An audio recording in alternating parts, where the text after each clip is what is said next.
And this will show you with your eyes what resample is. And then if we come to the other example of my wife saying hi, and then if we come to the other example, Action Dan, the greatest hero of them all. Alright, hi there guys, and welcome back to my next video. Now in this video, I'm going to give you the top 10 tips on the things everyone should learn as soon as they start their video editing, especially in Vegas Pro. Once you learn these top 10 tips, you put them up on the wall, memorize everything, then you can start polishing everything else. These are the most important things. Let's get straight into it. Okay, hi there guys, and welcome to my video on the extreme basics you need to know when using Vegas Pro. Top 10 tips, let's get into it. So first extremely important video editing tip is use a video editing program your computer can handle. Now, I'll put a link up in this top corner here. In my previous video, I went into vast detail about what sort of laptop or computer you have and how you match that with the right type of program. I won't go into that now. I'll just say in super short in this one, if you have a laptop, it's probably going to be capable of less than your desktop computer that's big and bulky and can fit more, of course. And try and match up the video editing program year of release with your device to match your device so that it doesn't struggle. And of course, desktop computers are always way better than laptops. I started off on laptops. I used to love laptops. Now with a desktop computer, it's not as comfy as lying around in bed or in a sofa to do my editing, but it is much easier and much quicker. And I won't show you at the moment, but I actually have two monitors. We'll go into that later. It helps save a lot of time and makes things so much easier. Step 1, make sure you've got a version of Vegas Pro that your device can handle. Step 2 is the first real thing we're going to get into, and that is opening up your Vegas Pro editing program. Before you start, you have to make sure that you match your recording's quality and settings. Okay, so we go File, New, and now it's got a bunch of details. Alright, so first one is width and height. Now, I don't know if you already find this common sense, but the most common resolution we'll have of today is this one. This is not 4K. This is the standard HD, which is 1080p by 1920. So there'll be 1920 pixels going from left to right and 1080 going from top to bottom. The bigger the number, the more dots, the better quality your picture looks. We'll go to frame rate. Now, if you're in half the world, your frame rate will be different than the other half of the world. So in my country, Australia, our default frame rate is 29.97 and the American one is 24. In half the world, your default frame rate on your video file is going to be 30 frames per second. And you can record in 60 frames per second so that you can halve it and do slow motion. Now my camera here from all my outdoor adventures is probably filming in 60 frames per second, but here inside my house, not moving, sitting at a computer monitor, you definitely do not need a very high frame rate. So I'll just be lazy and I'll leave it in 60, but it would have been good enough in 30. In this project I'm doing, I'm only going to need 30 because I'm not going to do any slow motion. And even if I did do slow motion, I would get the original 60 frames per second file and I would play it at half speed in 30 frames per second. So I'm going to pick 30. If you don't know what you've got, let's go find out how you can find out what you've got. Just pretend this is your latest video file you want to start editing and you don't know what the frame rate is. You right click on it, go to properties, go to details, and it will tell you. So here's my frame width and height, 1920, 1080, that's fine, I did that already. And the frame rate is 60 frames per second. So if yours says 24 or 48, 50, 25, whatever, match it. Make sure that your video editing project frame rate matches your recordings. Full resolution rendering quality. Now you probably already know, but if you don't know, rendering is the computer rendering, like, you know, making your video file, putting it together, rendering. The default setting is good. Now, if you have a terrible old device, it won't be able to handle doing much. So you'll have to put it on a terrible setting like preview or draft. So if you're in a super hurry, you do that. Or if your computer is terrible, you do that. But if you have a computer that's good enough, anywhere near good enough to make your project, you can just keep it on best. So I'm going to do that. We'll leave it on best. Motion blur type, don't even know, honestly, don't know. They're minor. Next one, resample mode. This one is incredibly important. I wasted the first 6 months of my video editing hobby with this terrible problem and I didn't know how to fix it. And then when I found out how simple the answer was, I was very pissed off. I might go to showing you a bit of video in the background here, and this will show you with your eyes what resample is. So if you look at this video here, this is of one of my favorite videos I ever made, which was going kayaking on the ocean. So click on this link here in the top right hand corner if you want to have a look at my video, please, and give me a like. Cool. Okay, so if you watch this piece of my video here, this is what it originally looked like when I rendered, when I made my video. See how it's all blurry? And if I pause it, and if I go back and forth a couple of frames at a time, you can see two different examples. One is the bird. The bird is flying away. The bird has 4 wings and there's 2 poles. It's all messed up and blurry. Like everything's been double layered. And then if we come to the other example of my wife saying hi, and she waves her arms, you can see her arms are everywhere. She's got like 8 octopus arms. That's multiple frames blurring together. Now that is their default setting on this video editing program. Resample mode says smart resample. I don't know why the hell they did that. If anybody out there knows a way that ever benefits you, could you please post a comment and tell me, why does anyone ever want to do that?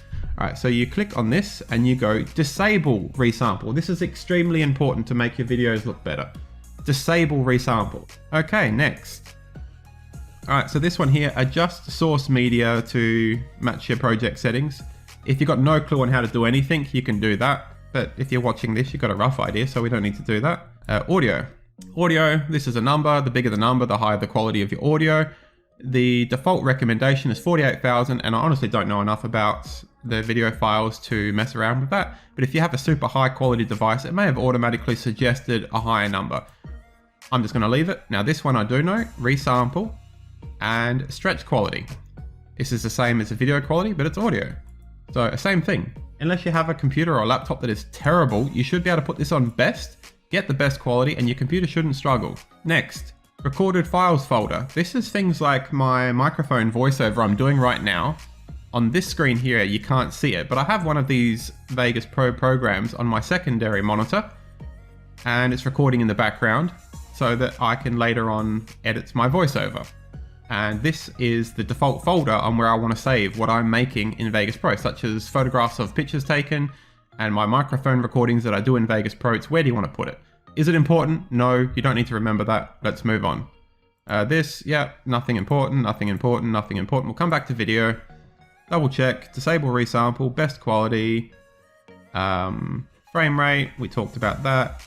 And now you will say start all new projects with these settings. If you've only got one device and you don't have different devices with different setups, make sure you click on that to always start each of your new projects with these settings so that you don't have to keep remembering everything and you don't have to select them next time. Now you're going to give it a name. Oh, I'll say best 1080p, 30 frames per second, setup. Yeah, I think you love my keyboard skills. It's a bit dark in here. Don't laugh at me. Okay, best 1080p, 30 frames per second setup. And I will click on here, save template. So now next time you'll come in, you'll have all of these, and down the bottom it's got the one I made. All right, what's next? Okay, so the next one is adding your bits and pieces. The most common one I see people showing you is coming over to here, explore, what is it, desktop, action down videos, and this is what I was looking at earlier, 2021 shortcut. This one isn't my favorite because in its default setting, you can't even find what file you want. So maybe you've plugged in your device or you've stored it somewhere, and if you're an amateur, you're not going to understand how to click around your computer. You're not going to do a very good job at finding your files. You're going to be confused if you're a beginner. So I have found the folder, and I can right click and I can go view thumbnails. So now I can see more clearly what piece is what, and if I want to find a particular video, this will be much easier. And here's a video at the end on the nice green grass at the top of the hill at the end of the weekend. You click on them one at a time and drag it down. What's probably better is you could highlight them. So hold Control on your keyboard, and while holding Control, I'll go 4, 5, 6, 7, 8, 9, 10, 11, 12, 13, 14. Now I'll let go of Control, and I'm going to drag them over to here. So grab them, click, drag, and it's going to add them all at once. I hope. Okay, it has. And now you see down here it's loading them. So that's one way you can add stuff. I reckon that's one of the very most common ways I see of people showing on Vegas Pro tutorials how to add their stuff, because it means you don't have to change your screen. You stay here on the one spot and you do everything without moving. But I will admit that me not being that much of a professional and you probably being a beginner if you're still watching this video, you don't want to do that. Okay, so now we'll do it again the other way that I think is easier for a beginner is we will drop our screen and we will find our folder. Okay, so we'll pretend I haven't added anything. So now I'm going to click and drag all of them and I'll hold control and I'll unselect these two. Then get my video editing project up here, downsize the screen. It is a bit of a mess around, I'm realizing now. I've done this for the last 10 years. But you only have to do it once, so it's not a big thing. Right, so now I'm going to click and drag all these, 38 files over here at once. I'm going to leave a gap at the beginning in case I want to place something in the beginning. Don't put it right at the start like that. Leave a gap of like a minute. Let go. And now one by one, it's going to drop them all in there. Okay, so you can see they're all done now. So I think that's it. That's how to add all your bits and pieces. Don't do more than one video layer in the beginning if you're just starting. And don't really even do more than one audio layer. If you want to push it and try and do something really good from the beginning, I'll say right click here and click on insert audio. And you can use this as V1. We'll say your original videos. This is A1, we'll call it, audio 1. And we'll call this A2. And here you could just grab something like some background music. This video here is a country car drive. I guess you want peaceful music, so motivational, relaxed. Grab something random, drag it down where I'm at. And now we'll have a quick look. I'm amazed, bro. Those fellas go. They look smaller from here, but when they got their wings out, it's really dead. Okay, sorry, I'll pause it. The car's not moving. It's just sitting still looking at birds eating a dead animal. I guess you don't really want to listen to relaxed music while a bird's eating dead animals. Alright, where's a video of us driving? Here we go. Alright, so here's a country drive scene. Grab my music, line it up. Press play. Can do, yeah, if you want. Okay, so that's nice, but it's too loud. We'll go into that some other time. I'm not going to show you how to play around with the audio and change levels. But I will say, if you look over here, do you remember how I told you earlier, I was only going to select 30 frames per second for my project, but I'm looking here, now it says preview 60. That's because I said match my files that I'm adding. I don't want to match that. So I'll go back to what I had. Where is the save? Best 30 frames, apply. Okay. So there we go. Now it's gone back to 30. All right, what's next? Okay, step 4 now is super easy, and that's just remember where you put everything. It might not sound like much, it might sound pretty dumb, but one of the biggest problems I remember for the first couple of years when doing my projects is I would just be pulling out my hair going crazy, not being able to remember where all my bits and pieces are. So it's a good idea to make yourself a nice, neat and tidy setup. So I'll just pretend I haven't done anything and we'll start from scratch. So right click, new folder, and you'll name that my video editing projects. Put that somewhere where I remember. Now go inside, I'll make that folder, and then I will find all my bits and pieces and I'll click and drag them and put them in this folder. And then next time, when I'm editing stuff and I want to find stuff, I know where it is easy. It's on my desktop. I go my video projects and I go to my four-wheel drive trip, and there will be other folders in here of my different stuff. If you've selected a desktop computer, consider getting yourself a second monitor. I won't go into details about why. I'll just say it saves a mountain of time and it will make things so much easier for you. Just trust me on that one. And this is how I've laid out my folder. These are shortcuts to old projects that I haven't done yet or I've finished. They've been placed on an old hard drive that's cheap. And the current project I'm working on that I want performance and speed is on my new SSD memory card. And that's what these are. These are put on the current stuff. So my current files is background music, sound effects, noises, things I've made, scene change, short videos. So if I click on this one, where's my Action Dan intro? Action Dan intro video.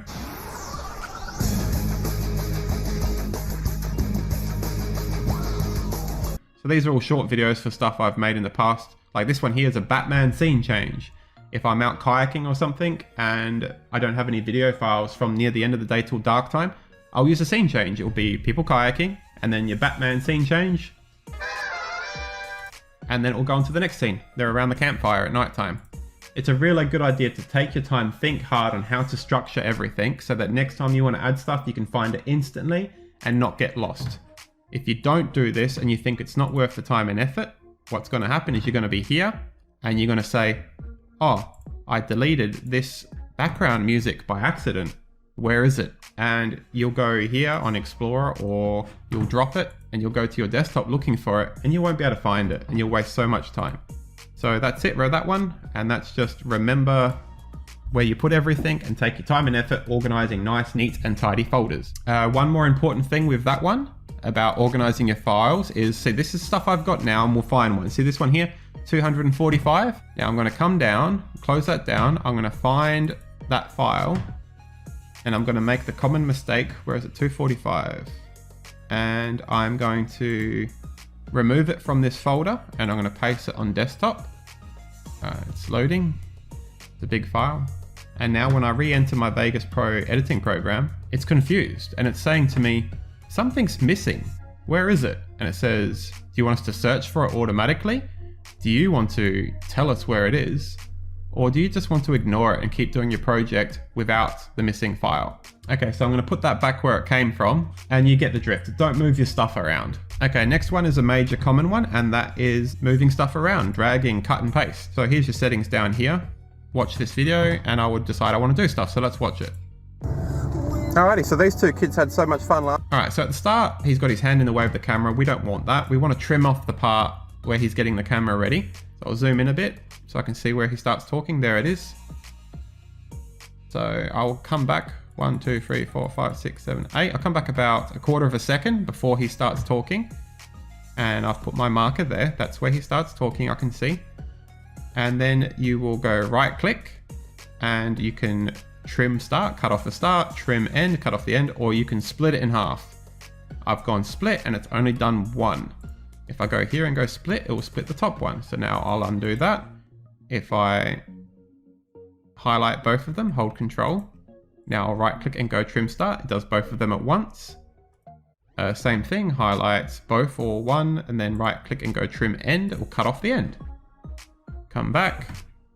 What else? I'll trim the start. And what do I want to do next? This means do stuff to individual bits and pieces what you're on. If you take that off and use this one, it will cut the entire file in half at once. See, now it's done video and audio at the same time instead of individually. So you click where you want to work and then go right click split. And I'll just say I want to get a bit of video of me driving. Alrighty, so these two kids had so much fun last week. These guys had so much fun. Now I will click on this one here, which means work on individual pieces, and I'll leave the audio. I'm going to cut off the split the video, and for half of it, this part here, I'm going to go to a scene of us cruising along the highway, and then I'm going to return to myself talking. Now I'm not trying to make it perfect, I'm just giving you examples. Alright, so copy, paste. Okay, so now I have me chatting in the car, trees going past, and then me finishing the chat. So let's watch it. Alrighty, so these two kids had so much fun last weekend. Now they're taking us out to play with their toy, which... So you get the idea? While I'm talking, because it's a bit boring watching me talking, I'm going to make it a bit shorter. Make this longer. Make it more even timed. Now I'll click on this one to interact with all my pieces, and I'm going to remove the individual piece thing. Drag it away. And I'll show you that. See here, this is work on everything. If I zoom out and I click and drag this, it moves everything. But if I click on this one, it's going to move individual pieces. And it's just moving this one piece. It's removing the one video piece without even its original audio. I'll go undo. That's another thing you do. If you make a mistake, like you drag that off by accident and you're like, oh no, my video is not aligned with my audio. Don't try and zoom in like this and line it up perfectly. That's a waste of time. If you make a mistake and you put something in the wrong place, just go undo, back, and it puts it back where it came from. Well, one more, there we go. Now it's back where it started. And you saw the color change. That's one way you can tell if your audio is lined up. Say you trim the start of that video and you trimmed the end of this audio and you had a different video scene here, you might get confused because you move this and you don't remember where did this piece of audio originally line up with this video. Now in the old versions they didn't have this plus minus thing, and that's telling me how to put it back. If I click on it and drag it further away from its original spot, it's telling me you've gone 1 second, 0.02 away from what you've created from the other piece. Now you've gone 2 seconds away, now you're coming back. So you can line it up like that. So its original position was there. Now if I click here, it's going to pick up everything from these two files and behind it and move that at the same time. And then this one. You see what I mean? And then if I click here, even though there's gaps made, it will still do the same thing. It will move everything up to and behind what you've selected, but it won't move what's in front. Now that I'm doing that, it's not moving my Audio 2 layer, which is the background music. If I want to move everything at the same time, I'm going to come down to this and click on the arrow, and I'm going to say, not just move the affected tracks, but what I think is a better default setting if you're new, is click on all tracks, everything. So now when I click on this here, these two and everything behind it in multiple layers, it's going to take everything. If I click on this, it will take everything after it. But if I go back to the default setting, it's only going to move what's in one bracket, matching bracket at a time. So I recommend the best setting is go all tracks, and it will move everything after where you're positioned. Oh, sorry, one thing I forgot to mention is cut and paste. So say I want to pick up this from here and put it there, but they're greatly separated. So I'll go here. So I will click on this with left mouse, zoom in, so it's a bit easier to see what I'm working with. I will just make sure both are highlighted in case I've got some weird setting. I'll right click and I'll either go copy or cut. And it's automatically dragged the files behind it inwards. If you don't want to do that and you want a gap to be there, you take off, move everything, and you just go to individual pieces here. So now when I cut this one, it's going to leave a gap. I'll zoom out. All right, now I'll go back to where I was up to with my editing. We'll say this is the gap, zoom in, and I will go right click where I want it, and I'll go paste. And it put it here. So this is what I just pasted. And you can see it's gone over the top of the gap I had. It's gone over the top of the next file. So I'll go undo. Now what I should have done is I'll remove individual stuff and go everything. So now when I right click here and go paste, it's going to put it in the gap. And the size of this gap will remain the same. So I'll go right click, paste. So now it popped it in and it left the same size original gap. Anyways, that's it. We'll move on to the next one. Alrighty, so that one took me a bit longer than I expected, so I'm going to cut the video into two. So if you guys want to keep watching my video editing tutorial tips, click on the part 2 video on the link on the left. If you want to watch something different, like one of my wild outdoor adventure activity videos, click on the link on the right. See you guys next time. Action Dan, the greatest hero of them all.